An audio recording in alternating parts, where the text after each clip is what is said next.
and shrinking margins. So we need to be honest with ourselves. There are a barrage of informal and unregulated actors who are undermining trust in the sector. Some time ago, a realtor would come between myself. I like to use my own self as an example so that I don't misquote anybody. He leads me to close a deal with somebody who was selling his land, $1.3 million. I clicked. Stories has it that he was in bed with this person who was selling the land, and they actually set out to dupe, anybody who was going to buy the land, and I fell victim. So we have a problem with things like this, and it needs to be addressed. As you know, these winds do not discriminate. They buffet all of us, whether you are hiding in Ridge, selling in airport hills, or marketing gated communities in Tema or Kumasi. We are both exposed to the same shocks. So we surely need to bridge the gap. Developers often see realtors as short-term transactional players, focused solely on commissions, sometimes inflating prices, sometimes operating without full transparency, and yes, sometimes disappearing after the sale, as I told you. And realtors in turn often see developers as inflexible, who fail to honor commission agreements and who fail to deliver properties in timelines as promised and as described to purchasers. These tensions are real, but they are not insurmountable. Look, you'll be surprised that a realtor could come to you, and these are honest, factual things that has happened.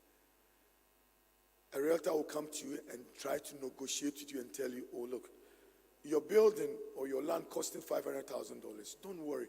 I have a ready buyer, money ready. No worries. I'm bringing the cash to you.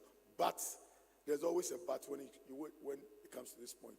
But I've told the buyer it's $600,000. And the $100,000 is surely for me. That's 20% of the money. So I ask myself, for me, I come from Cape Coast, in fact, a suburb called Tamisasi. In fact, my whole family in Tamisasi have not seen 100,000 before. So it is worrying when a realtor comes to me to say, I have 100,000 put on top. I'll tell you, look, buyers are not stupid. When they come, they will negotiate. And when they come negotiating, you have X all on your face if you are a developer who is inexperienced, who has no conscience. So please, stick to the rules of engagement. My mother would always tell me, when he sees realtors around our company, who says, Atulinse, I signed a criteria, meaning, Atulinse, have you signed an agreement with the person bringing the buyer? So it's important. Transparency is the name of the game, and we need to stick to that. We need to protect each other's interests by sharing real-time market data, warning signs, and emerging trends. Realtors should be part of the product development and conversation. Realtors are on the front line and the best person that understands the client and therefore should be rewarded. Project outcomes will improve through better communication, collaboration, and alignment. So how do we bridge this gap? We must be collaborative. We must be collaborative so that we can bridge that gap.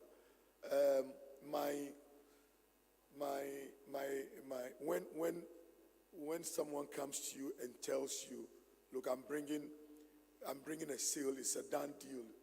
The person wants to buy 10 houses and all that, but because he's buying 10 houses. Now for this, I want a commission of 10%. Look, 10% on gross. What do you expect the developer to say? It's just an impossibility if the developer is an honest broker, an honest person. My daughter Diamond will say, Papa, who does that? Who does that in this industry? Why do you get 10% of $1 million? You are a realtor. What about the advertising company who's working with the company, the developer? What about the developer himself? What about the architects? So we need to be honest about things. We need to be intentional so that there's fairness in the game. Because without fairness, we will go nowhere. As I keep on saying, a developer must respect the value of the market feedback and not change the goalpost. Realtors, developers, we are one and the same. Without a realtor, a developer's building would not be sold, or even selling will be a difficulty. And therefore, we need to work together. It is something that we can't wish away. It's so important. There are so many opportunities in the industry, so many of them, because Ghana's population has grown from 6.5 million, 12 million thereabout when I last recognized that there were census, to now 34 million people.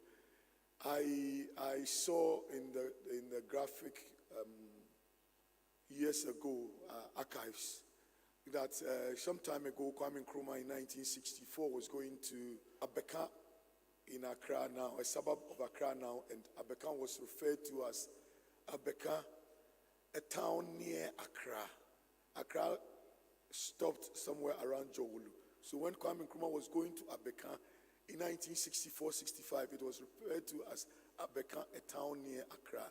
Now Abeka is the heart of Accra. So you can imagine the size of the city, the size of our business, and how we can have a win-win situation if we collaborate. Of course, real estate has moved on. Accra is the only city that I know of now. I don't know much about Lagos. He has to advise me if I'm wrong. But Accra, I built houses on the Spinter Road, 2004, 2005. I sold 2-bedroom semi-detached homes. I sold them for $35,000 then. Now, a 2-bedroom semi-detached road is $120,000 now. Prices have increased year on year in the city of Accra. So the business is good, the business is nice. We need to collaborate. If there is a coming back, then there is an afterlife. In my afterlife, I'll still be a developer, and it's a fact, because that is, the money is there. Once you are dedicated, once you are honest, once you are intentional, I'm telling you, it's a fact, it's a must. You would make it. But another thing is that you need, as realtors, I went for a greatness walk. I met a friend, we talked, I pitched my apartments to him, and then straightforward, simply. So it is a network. This is a pen. I closed the deal. So we need to maintain our network. In conclusion, I know we need to quickly conclude because people are a bit hungry. It's past 2, and I'm sure. I would say that we must be proactive as professional bodies. It is time that our industry is regulated. It is very, those who are not licensed in the States, in London, in the UK, in Europe, all over, realtors are licensed so that they can weed out people, realtors, and developers as well. Now, everybody is a developer in Ghana, regulates developers.